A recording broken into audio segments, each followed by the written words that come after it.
Bienvenidos a Paraguay Eterno. Hoy hablaremos sobre uno de los aspectos más trascendentales de la historia del Paraguay, la conquista española.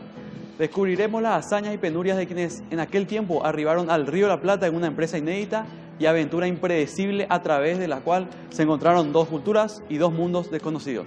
Durante el siglo XVI se enfrentaron dos culturas antagónicas, la aborigen, constituida por varias etnias con diferentes costumbres, y la hispana, constituida por hombres y mujeres que atravesaron el Atlántico buscando un mejor destino. Ambas sufrieron profundas transformaciones y del producto del choque de esos dos grupos y con el transcurso del tiempo dieron lugar a una nueva cultura, la mestiza. Acompáñenos desde ahora para conocer la historia del Paraguay como nunca te la contaron.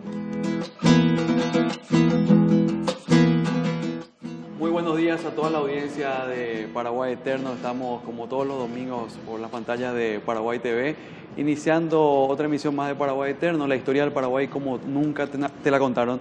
Y este domingo vamos a hablar de un tema muy importante como ya lo hemos presentado, y para eso tenemos en estudios a la profesora, doctora en historia Mari Montes de López Moreira. Muy buenos días, profe, ¿cómo estás?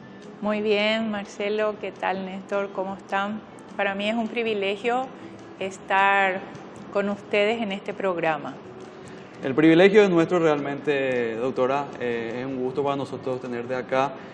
Para toda la audiencia queremos rápidamente decir que la profesora Mari Montes de López Moreira es académica de número de la Academia Paraguaya de la Historia, además académica correspondiente de otras academias también sudamericanas, estudiosa, investigadora de nuestra historia, y con varios trabajos, más de 50 trabajos entre artículos y libros también publicados, así que el privilegio es nuestro. Y vamos a hablar de un tema que ella maneja de manera excelente y yo creo que va a enriquecernos de gran manera en el programa de hoy. Estuvimos ya adelantando, por supuesto, esto, Néstor, pero ¿qué vamos a hablar? Vamos a hablar sobre un proceso muy complejo, que es el proceso de la conquista y la llegada de los primeros europeos a Sudamérica especialmente. Un proceso que estuvo cargado de situaciones complicadas, de penurias, de muchas adversidades que pasaron especialmente los españoles, y el choque de esas dos culturas con la cultura aborigen también nació, como habíamos dicho en la presentación, una cultura diferente, una cultura nueva, que es la cultura mestiza, y vamos a desglosar paso por paso todos los acontecimientos que pasaron en aquella época. Así es, trataremos de en una hora poder brindar lo mejor en cuanto a contenido y datos importantísimos. Para eso está con nosotros la doctora. Y entre otras cosas, y empezando ya a hablar de este tema, doctora, ¿qué había en este territorio antes de que vengan los conquistadores y que podamos llamarnos Paraguay? Bueno, el Paraguay, antes de la llegada de los españoles, estaba habitado por una gran cantidad de etnias indígenas que diferían unas de otras. Hacia la margen izquierda del río Paraguay, conocida como la región oriental, ¿verdad?, se extendían las etnias guaraníticas que iban hasta prácticamente el océano Atlántico y hasta el río de la Plata. Estas estaban agrupadas en varias comunidades y se llamaban familias lingüísticas porque todas hablaban la misma lengua, que era el guaraní. Además pertenecían a una etapa diferente a la de las otras etnias. Cuando hablo de etapas, quiero hacer una diferenciación en lo que era el paleolítico y el neolítico. Las etnias que se encontraban en el actual Chaco paraguayo, norte de Bolivia y actualmente el norte argentino, que era el Gran Chaco sudamericano, existían 7 familias lingüísticas diferentes. Las más conocidas era la familia Guaycurú, de la cual se desprendían otras comunidades como los Payaguá, los Quiniquinaos, los Mayá, que siempre hostigaron a los guaraníes, que los guaraníes pertenecían a la etapa del Neolítico. Y el Neolítico significaba agricultura. Los guaraníes eran comunidades agrícolas, mientras que las etnias del Chaco se dedicaban a la caza, pesca, recolección y guerra. ambas etnias, tanto las familias del Chaco como las familias lingüísticas de la región oriental, la guaranítica, eran muy guerreras, muy aguerridas, ¿verdad? Y yo quiero dejar claro ya aquí, porque después, como dijo Néstor, vamos a hablar un poco de la llegada de los españoles. Y lo importante es que los guaraníes, como se dedicaban a la agricultura, eran trabajo en equipo. Si bien es cierto, los hombres también cazaban, pescaban y se dedicaban a la guerra, pero preparaban la tierra. Pero quienes sembraban y cosechaban eran las mujeres. Por eso que las mujeres guaraníes eran muy valiosas para los indígenas. Era su valor de cambio. Una mujer indígena podía valer unas cuantas pieles, penachos de pluma, carne, etcétera, ¿verdad? Entonces, muchos guaraníes que no eran precisamente los jefes o los murubishá, tenían varias mujeres, pero no eran sus esposas, eran más bien sus criadas que servían para el cultivo, eran brazos de labranza. Era como la mano de obra. Como una mano de obra, ¿verdad? Y eso es lo que no entendieron los españoles cuando vinieron. Sí. Y en ese sentido, la doctora explicó muy bien ese proceso, ¿verdad? Porque si bien existían varias culturas, la neolítica principalmente es un avance más sobre la paleolítica, y por eso que los guaraníes tenían un cierto sentido de dominación sobre las otras etnias, especialmente las del Chaco, y eso también le daba una situación de que eran enemigos naturales, porque habían costumbres diferentes, y también por el tema espiritual, también tenían costumbres y hábitos muy diferentes. Entonces el antagonismo estaba ya de hecho ahí asentado, y justamente por eso tenían constantes enfrentamientos, guerras que duraban muchísimo tiempo, y como bien lo mencionó la doctora, la mujer era muy preciada, era que también no solamente una moneda de cambio, sino un botín de guerra muy precioso, muy valioso para esas etnias. En ese sentido también se peleaban mucho por obtener mujeres de las tribus contrarias. Llamándolo de una forma, doctora, la nación guaraní. Sí. ¿Qué territorio, si nos podés nuevamente decir, qué territorio comprendía esa nación guaraní? Y más o menos desde el sur del río Amazonas, porque ellos vinieron a habitar el Paraguay en distintas migraciones y se asentaron hasta el río de la Plata. Y desde el Océano Atlántico hasta lo que sería el río Paraguay aproximadamente, con su continuación el río Paraná, que desembocaban y desemboca hasta el día de hoy, por supuesto, en el río de la Plata. Todo ese era el hábitat inmenso de la familia lingüística guaranítica, que eran neolíticos. Ahora, yo quiero comentar algo tan interesante, ¿verdad? En el día de hoy, que tenemos una civilización muy avanzada, en 2015 todavía existen en el Chaco personas que viven en el Paleolítico, ¿verdad? Como los Totoviegos-Sodes, por ejemplo, que todavía tienen una cultura paleolítica, y que su contacto con nosotros no pueden estar ellos por la sencilla razón de que nosotros somos muy diferentes a ellos. O sea, coexistían ambas culturas de las diferentes familias lingüísticas. Cuando vienen los españoles, no entendieron ellos este sistema cultural que tenían los indígenas. Y en ese sentido, como explicó la profesora, los silvícolas, como se los conoce también, los que están especialmente en la cultura paleolítica, tenían eran más adversos o más renuentes a mezclarse o a juntarse con otras culturas. Es por eso que para los españoles fue más fácil relacionarse con los guaraníes, porque ya tenían un proceso más avanzado de civilización, que era el neolítico. Es por eso que también ellos se vinculan más, si bien también fue violento, o sea, hubo mucha violencia en el tema de la conquista, se relacionaron un poco mejor con los guaraníes. Bueno, gran extensión entonces ocupaba la familia lingüística guaraní. En el territorio que, bueno, comprende el Amazonas, aparte obviamente el río de la Plata. ¿Qué tipo de características sociales, culturales, rápidamente, los guaraníes practicaban? Religiosas también. Sí, los guaraníes tenían una sociedad patrilineal en donde el padre era la prioridad, era el que mandaba en la familia, digamos, razón por la cual los varones no podían casarse con las hijas de sus hermanos, sino con las hijas de sus hermanas, ¿verdad? O sea, que podían casarse con sus sobrinas. No practicaban, por ejemplo, el infanticidio como lo hacían las indígenas del Chaco. Tenían una vida sexual no tan precoz también como las indígenas del Chaco, especialmente las Chorotí o las Quiniquinao, que comenzaban una vida ¿verdad? Marital, si por así decirlo, desde los 10 o 12 años, muy jóvenes. Además, las indígenas del Chaco practicaban el infanticidio porque tenían que tener generalmente 2 varones y una niña, o un varón y una niña, y el resto eran sacrificados. Mientras que las indígenas guaraníes, en ese sentido, fueron mucho más condescendientes y tuvieron los hijos que prácticamente Ñande Yara les mandaba, ¿verdad? Claro, claro. Sí, diferían mucho en eso.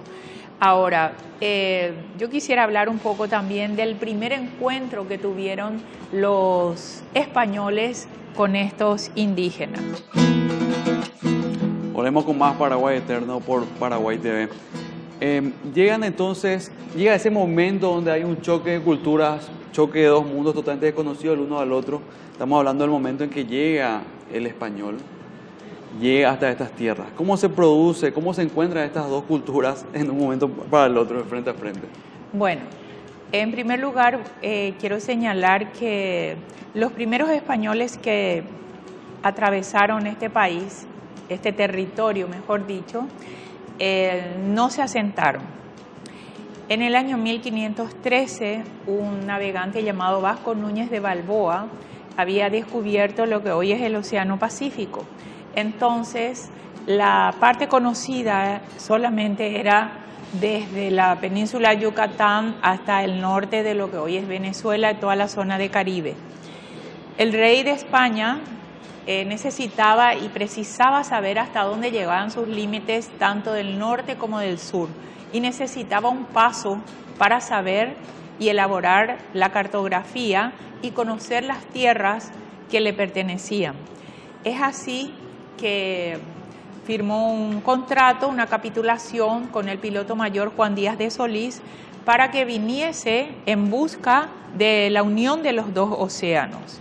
Solís vino con 3 naves y al llegar a lo que hoy es el Río de la Plata, se encontró con que había un choque de aguas muy diferentes. Hasta el día de hoy las aguas del Paraná son de color rojo y las aguas marinas eran de un verde subido, verde azulado, y él pensó que esa era la unión de los 2 océanos. A cualquiera le podía haber engañado el delta de lo que era el Paraná. Tal es así que se adentró en el delta, subió y luego vio una gran cantidad de indígenas con los cuales él quiso parlamentar, y con un bote descendió de su nave y se fue a tierra, pero estos indígenas prepararon una emboscada, eran indios hostiles y lo mataron. Diego García de Noguer, que era uno de los navegantes que había venido con Solís, había comentado en un diario suyo, ¿verdad?, las crónicas del viaje, y entre ellas decían que el capitán, el piloto mayor Juan Díaz de Solís, había muerto asado por los indígenas, porque quiero comentar que tanto los guaraníes como los charrúas o los timbúes que vivían en la zona eran antropófagos. Un famoso cronista llamado Hans Staden, que había venido también con las expediciones españolas, comentaba que no lo hacían por hambre, sino más bien se comían a sus enemigos porque eso les daba fuerza y era una virtud atrapar al enemigo y después comerlo. Como ¿verdad? un acto espiritual prácticamente. Y sí, sería como un rito. Un rito. a pesar de que muchos antropólogos no están de acuerdo, pero sí lo importante es que se comían a sus enemigos, y a Solís lo asaron y se lo comieron con 6 compañeros más. Entonces ellos huyen de la zona y al llegar a una isla llamada Yurumirín, que hoy después se conoció con el nombre de Santa Catalina, que hoy es Florianópolis, ahí encalló una de las naves y que estaba dirigida por un capitán de origen portugués llamado Alejo García. El otro, García de Noguer, se fue con la otra nave a España y quedaron en la isla Yurumirín durante bastante tiempo. Unos 8 años más o menos aprendieron la lengua guaraní, y los indígenas le comentan que si al noroeste había existencia de oro. Entonces ellos en el año 1524, Alejo García con 3 compañeros más, Enrique Montes, Melchor Ramírez y Ladislao Ledesma, se unen a unos 2.000 indios y hacen la travesía desde el Océano Atlántico, atravesando todo lo que era el Paraguay de ese entonces. Pasaron por las cataratas de Iguazú, se adentraron en el Chaco, y ya en el Chaco muy septentrional encontraron a una nación que era la de los Chané, que tenían algunas muestras de oro, unas planchas, brazaletes, vinchas, etcétera, y a su regreso en las cercanías del río Upané, donde está sentado el departamento de San Pedro, ahí varios indígenas chaqueños, especialmente los Payaguá, lo asesinaron, ¿verdad? Ledesma murió hacia el sur, cerca del río Bermejo, y Enrique Montes y Melchor Ramírez volvieron a la isla. Vuelven ahí, ¿verdad? Y esperan que alguien pase como que a buscarlo. En 1520 pasó Magallanes y pasó muy lejos, y él es el que descubre la unión de los 2 océanos. Y 7 años más tarde viene la expedición de Sebastián Gaboto, que es el primer italiano que pisa estas tierras. Se encuentran en la isla de Santa Catalina con los sobrevivientes de la expedición de Solís, le muestran el oro y le dicen de que era más importante viajar subiendo por el río de Solís, a quien él le había bautizado con el nombre de Mar Dulce, y la travesía de Gaboto también fue un viaje muy frustrado. Tuvieron contacto con los indígenas, pero más bien guerras, no asentamientos. Entonces los primeros contactos entre estas 2 culturas, entre españoles y guaraní, fueron hostiles, violentos.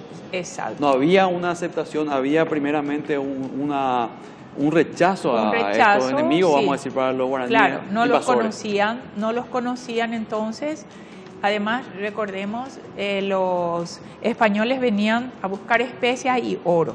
Lo que encuentra Magallanes al irse de vuelta a España es, en las Islas Las Molucas encontró pimienta, solo que él muere en la Filipina y termina su obra Sebastián Elcano, que regresa a España. Entonces, cuando viene Gaboto, Gaboto tenía que ir a Las Molucas a buscar pimienta, pero se quedó en Santa Catalina y de ahí subió el río Paraná, llegó hasta las inmediaciones del río Pilcomayo, las cercanías de Asunción, pero no encontró el oro. Cuando regresa a España, entonces comunica al rey de su hallazgo diciendo que estas tierras estaban minadas de oro y de plata. Había la existencia de un rey llamado el Rey Blanco, que tenía harta metales, ¿verdad? Metales preciosos. Entonces, y que el río de Solís, llamado Mar Dulce, no debería de llamarse así, sino Río de la Plata, porque era el río que llevaba la plata. Y ahí es cuando se prepara entonces la gran expedición que va a venir al Río de la Plata, que fue la expedición más grande, que llegó con 2.700 hombres. Pero eso me gustaría hablar más en detenido. Sí, Néstor. muy compleja el proceso histórico que nos me comentó la doctora. Hay muchas implicancias también, eso se ve también una cierta ambición de los españoles. Recordemos también que España salía de siglos de enfrentamientos entre los moros, entre una guerra, prácticamente una cruzada religiosa que duró siglos en España. La corona española estaba casi acogotada con deuda económica, necesitaba encontrar el camino a las Indias y también necesitaba nuevos recursos económicos, ¿verdad? Entonces era imperioso conseguir en ese entonces, especialmente los metales, tanto el oro como la plata, eran muy apreciados, y en ese sentido el Nuevo Mundo parece que se le abrían todas las puertas a los españoles con esas muestras de metales que consiguieron en los primeros viajes. Doctora, ¿de dónde surge la idea de que las Indias se encontrarían un poco más allá del océano y además de que ahí se encontrarían riquezas naturales como minerales? Bueno, recordemos que estamos hablando de finales del siglo XV, en donde no se conocía la existencia del continente americano, ¿verdad?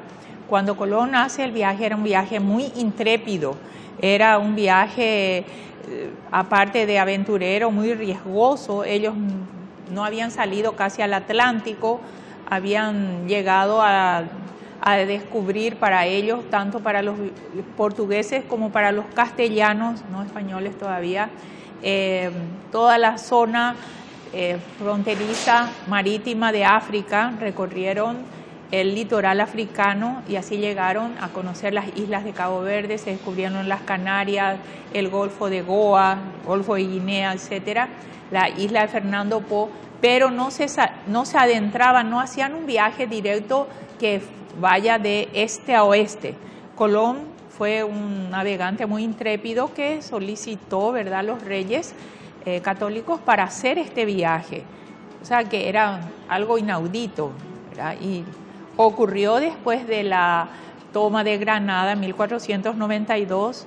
A consecuencia de eso, los moros salieron de España, como estuvo explicando Néstor, entonces se hizo ese viaje. Ahora, no se conocía la existencia de un nuevo continente, por eso es que cuando él llega a América le llaman Indias y a sus habitantes indios, porque pensaron que llegaron a la India, pero en realidad más tarde se les conoce con el nombre de Indias Occidentales.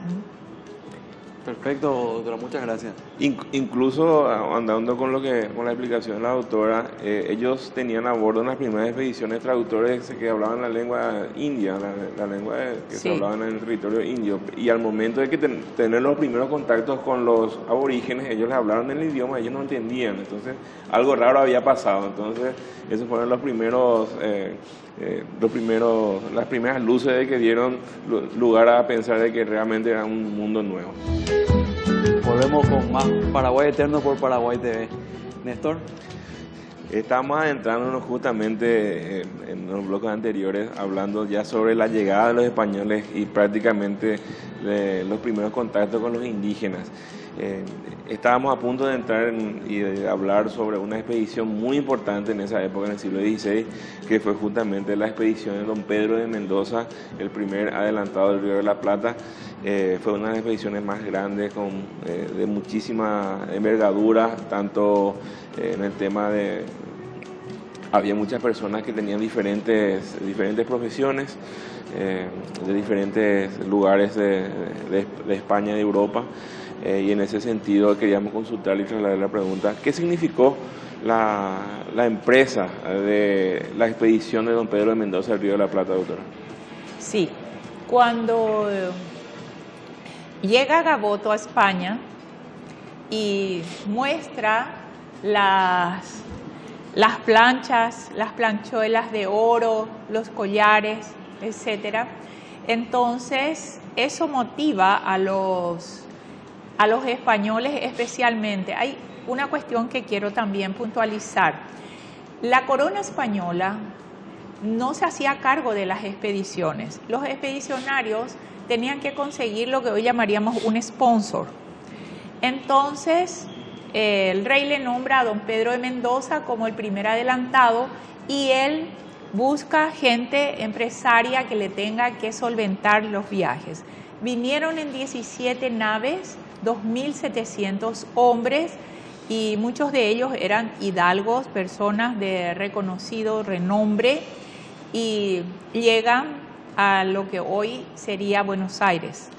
En febrero del año 1536 fundaron la primera Buenos Aires, pero inmediatamente ellos fueron sitiados por una coalición de indígenas guaraní y timbúes. Unos 30.000 indígenas no le permitieron salir de las empalizadas que ellos levantaron con los precarios ranchos en donde iban a pernoctar y estar durante ese tiempo. Se hizo muy difícil el primer encuentro porque los indígenas eran muy hostiles, les conté que eran antropófagos. Aparte de eso, los españoles no podían buscar alimentos y muchos de ellos empezaron a morir de hambre. Esa fue la etapa que se conoce como la Gran Hambruna. No pasó un año, ya para diciembre del 36, enero del 37 aproximadamente, existían solamente unos 400 españoles.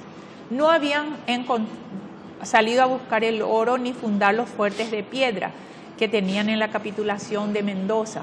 Los fuertes de piedra significaban que la presencia española en estas tierras, por eso era importante construir los fuertes de piedra e izar la bandera para tomar posesión. Era como una toma de posesión, porque no nos olvidemos que en ese tiempo todavía no se había inventado o creado el derecho internacional, el derecho entre ambas naciones.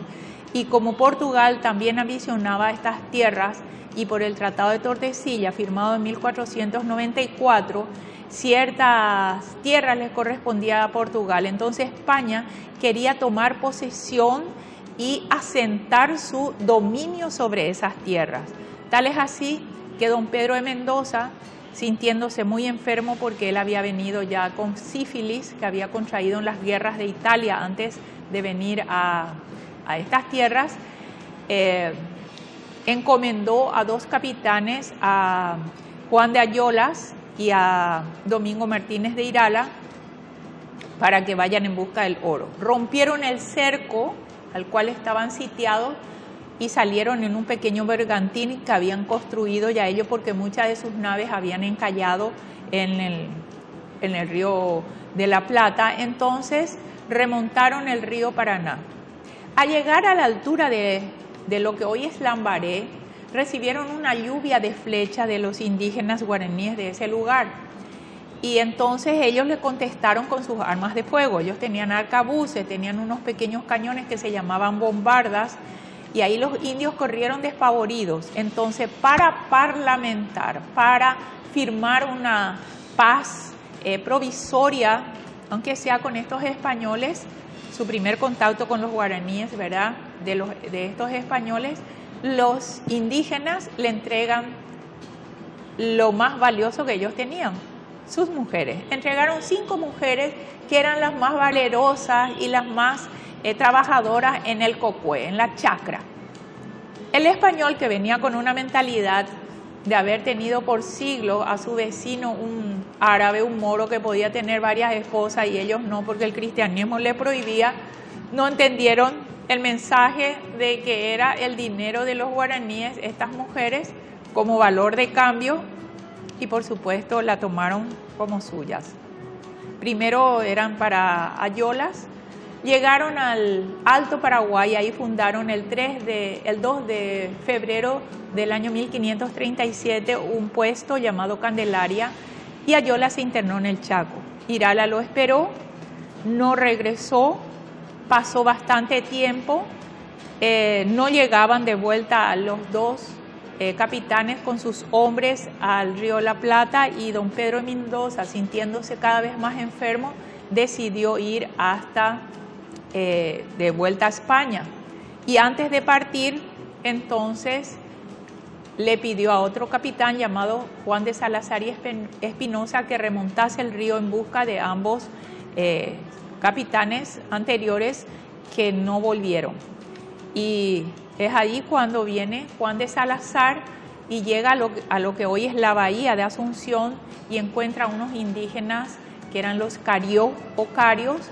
No precisamente eran más amistosos, no nos olvidemos que ellos eran antropófagos, pero Juan de Salazar es posible que haya sido un poco más astuto que sus compañeros porque le entregaron algunas muestras de lo que tenían los españoles, como algunos cuchillos, anzuelos de metal e intercambiaron por comida. ¿Qué tenían los indígenas carió? Tenían carne seca, de yaguareté, etcétera, pero aparte de eso tenían muchos granos, especialmente el maíz, maní, mandioca, ¿verdad? Muchos granos, el andaí, y eso le convenció a Juan de Salazar, y cuando él sube, se encuentra en Candelaria con Irala, le comenta que aquí hay un lugar, una bahía muy propicia, que podía servir de fuerte intermedio entre el puerto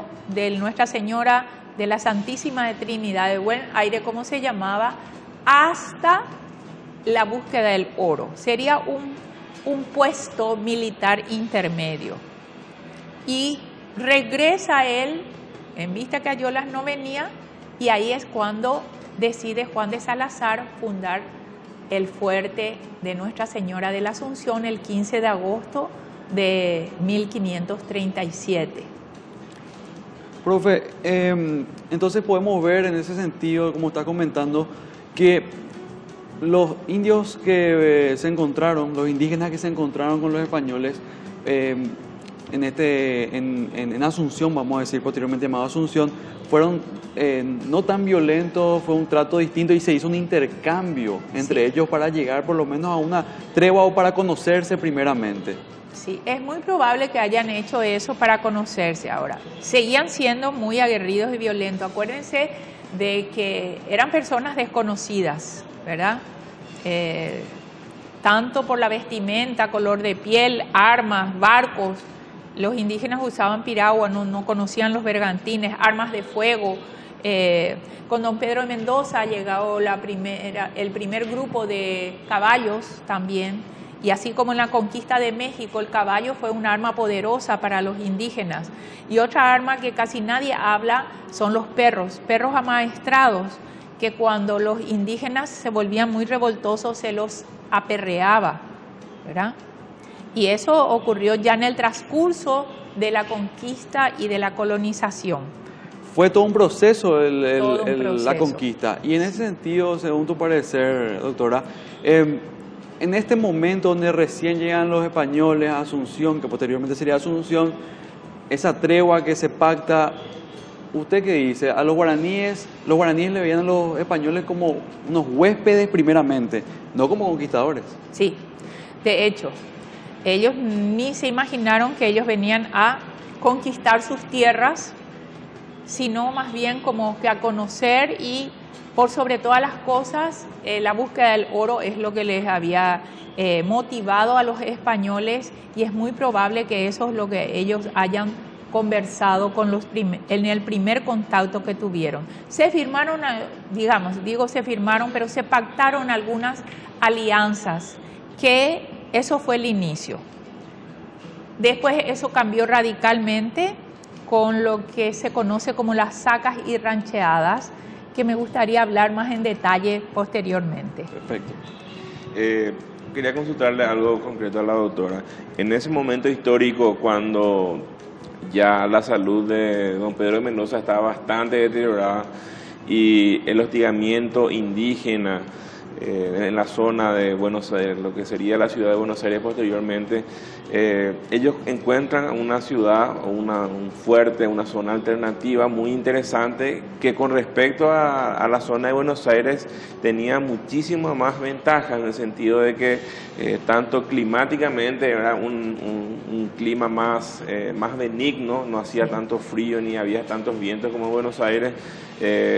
La cultura indígena no era tan hostil como en esa zona, entonces ellos vieron a una zona más rica también en alimentación, para conseguir alimentos más rápido, y en ese sentido Asunción entonces fue una ciudad un fuerte en ese sentido muy importante.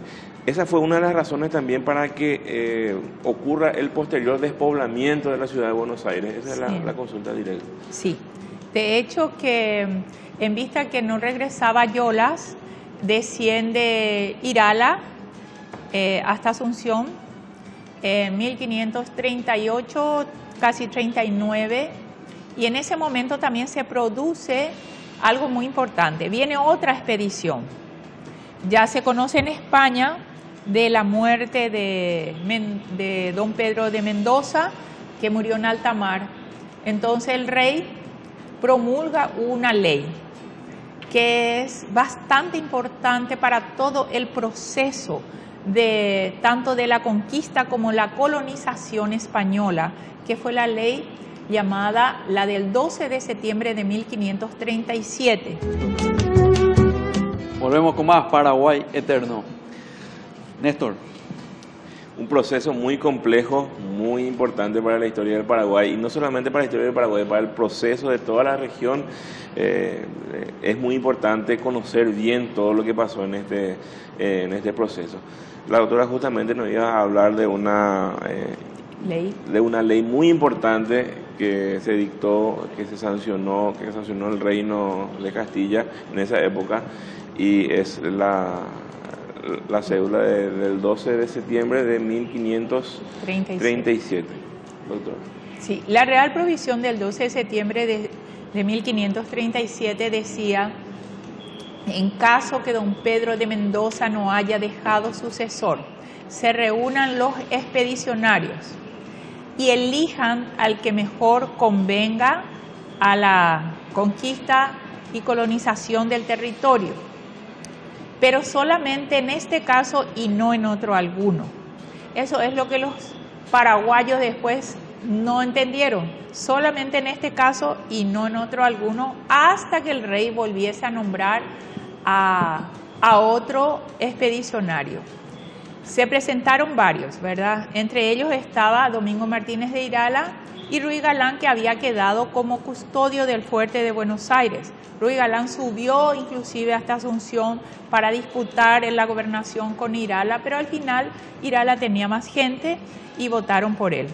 Es interesante porque esta es la primera votación popular que se hace en Paraguay en 1539. Es así como accede a la gobernación Irala.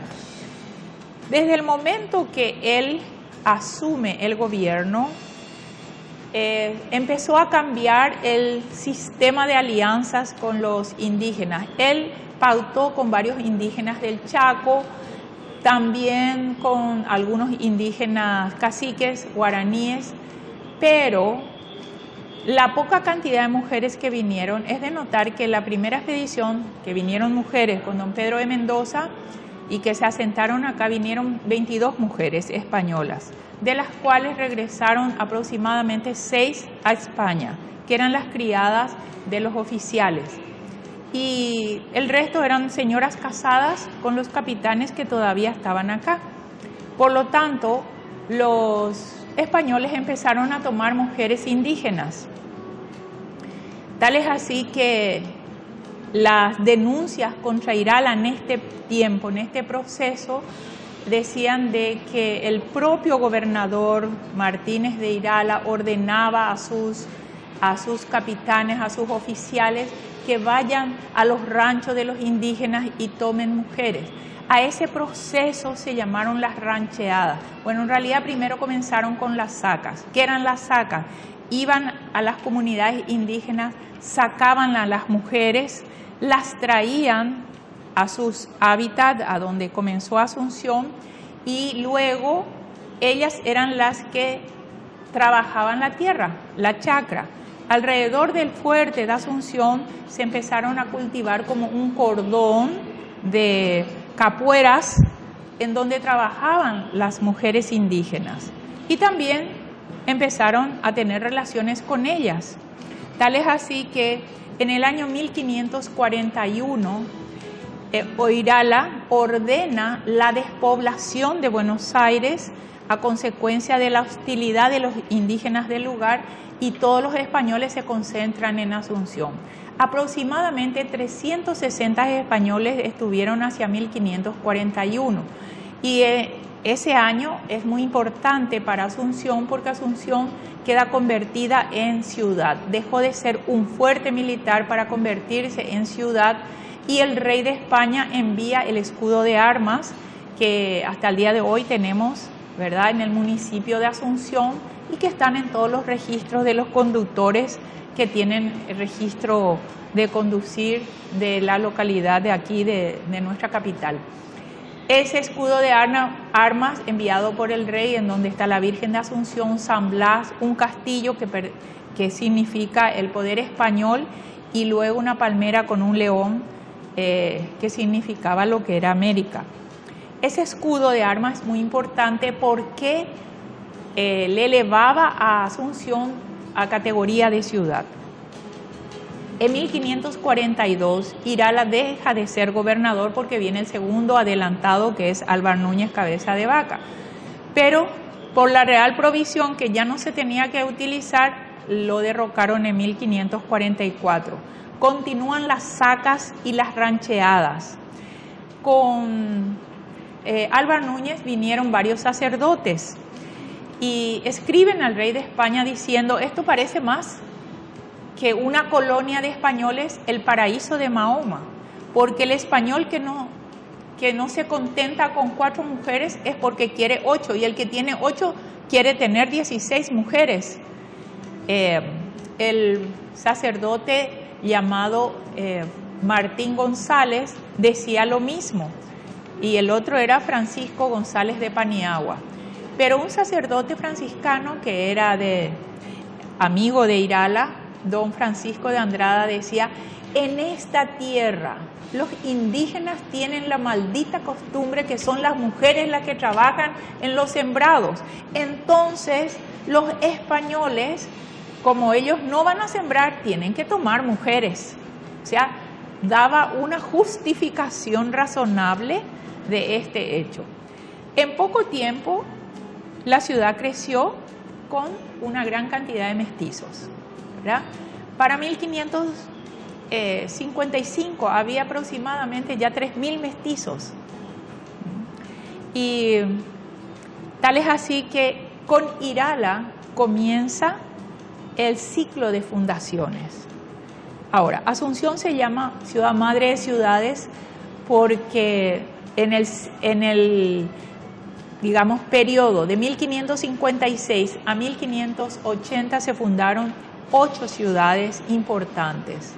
Santa Cruz de la Sierra, 1560, Nueva Asunción, que después desapareció, a donde hoy es territorio brasilero, se fundaron Ciudad Real y Santiago de Jerez. Luego se fundó Concepción del Bermejo, sobre el río Bermejo, la ciudad de San Juan de Vera de las 7 Corrientes, conocida como Corrientes. Luego se fundó Santa Fe y por último Buenos Aires. Y yo quiero destacar algo muy importante. Para la fundación de Buenos Aires fueron aproximadamente unas 10 familias de españoles y criollos, ¿verdad? Hijos de español y española nacidos aquí en Asunción, y unas 80 familias de mestizos. Entre esa familia de mestizos fue una mujer llamada Ana Díaz, que llevó una gran cantidad de ganado de su propiedad, que era ganado ovino y caprino. Y la travesía la hicieron de 2 formas: en barco por el río Paraná bajando, y otras al mando del joven, en ese tiempo Hernando Arias de Saavedra, llevando al resto de la población con ganado.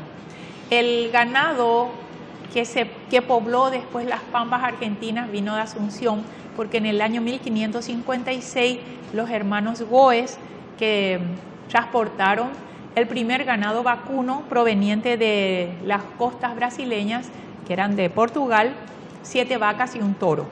Llegaron aquí en 1556, el año que también llegó doña Mencia Calderón con unas 40 y más mujeres, para que desaparezca la mala costumbre que los españoles tenían de tomar mujeres indígenas y que estas mujeres sirviesen de esposa. De hecho, los españoles se casaron con la recién llegada, pero siguieron teniendo sus mujeres, sus concubinas, 10 o 8 o 15 concubinas indígenas. Entonces la población mestiza creció de forma superabundante. Excelente, doctora, excelente el relato y la explicación sobre el descubrimiento y colonización del Paraguay. Vemos cómo por etapas y por periodos este es un proceso a través del tiempo en el cual primeramente de forma violenta obviamente chocan estas culturas, posteriormente vamos a decir que existe un tipo de sondeo entre ambas y negociaciones. No obstante, la fuerza del poderío a través de la supremacía bélica en tecnología de parte de los españoles, obviamente volcó la balanza a favor de estos para que puedan someter al indio guaraní. Igualmente estamos hablando de las rancheadas y encomiendas que fueron también formas de someter a esto a la superioridad española.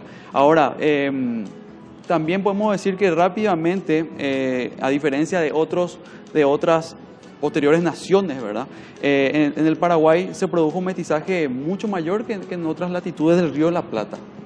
Bueno, en realidad se produjo en toda América hubo mestizaje. Solo que los mestizos de Paraguay, según el doctor Rafael Eladio Velázquez, tenían la misma condición que un criollo, ¿verdad? Aquí no hubo diferencias, porque existía una ley que el hijo adquiría jurídicamente la condición de la madre. Entonces, si la madre era india, los hijos eran indios. En Paraguay no sucedió eso.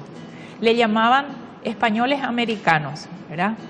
Y es interesante de que cuando llegaron los españoles, quisieron que los indígenas varones trabajasen la tierra, pero ellos nunca fueron agricultores, entonces se rebelaron. Y no fueron tan dóciles en dar sus mujeres. No es cierta esa historia tan idílica que nos contaron cuando estábamos en la escuela, ¿verdad? Los españoles arrebataron esas mujeres y entonces los indígenas guaraníes se rebelaron. Hubo 37 rebeliones indígenas y los españoles los sometieron porque eran menos en número de hombres, pero sí en armas de fuego. Y ellos fueron totalmente sometidos, les desarraigaron de sus lugares, ¿verdad? Y les obligaron a trabajar la tierra. Ahora, para terminar, yo quiero decir algo muy importante. Le debemos a la mujer guaraní una gran cantidad de cosas. El legado de ella fue tan importante porque ningún otro pueblo como el guaraní conoció las variedades de plantas y las especialidades que tenían estas plantas. Y quiero decir que después del latín y el griego, el guaraní está en tercer lugar en la nomenclatura tanto de la botánica como de zoología. Y por último, heredamos de ella la lengua, que hoy es lengua oficial de nuestro país. Así es, doctora. Excelente realmente. Muchísimas gracias por tu gran aporte, doctora. Néstor, culminamos una emisión más de Paraguay Eterno por Paraguay TV. Una emisión demasiado importante para la cultura y la historia de nuestro país. Le agradecemos por eso a la doctora Marimonte por realmente otorgarnos esta oportunidad de hacernos conocer sus conocimientos, valga la redundancia, y para conocer ese proceso amplio, proceso largo, tortuoso también en muchos casos y lleno de penurias que fue el proceso de colonización. En ese sentido, entonces, creo que este programa fue muy satisfactorio. Así es, muchísimas gracias otra vez, doctora Marimonte López Moreira, por tu presencia. Gracias a ustedes y cuando gusten. Muy amable. Y así culminamos una emisión más de Paraguay Eterno. Esperamos encontrarnos nuevamente el próximo domingo a partir de las 10 horas para conocer todos juntos la historia del Paraguay como nunca te la contaron. Hasta entonces.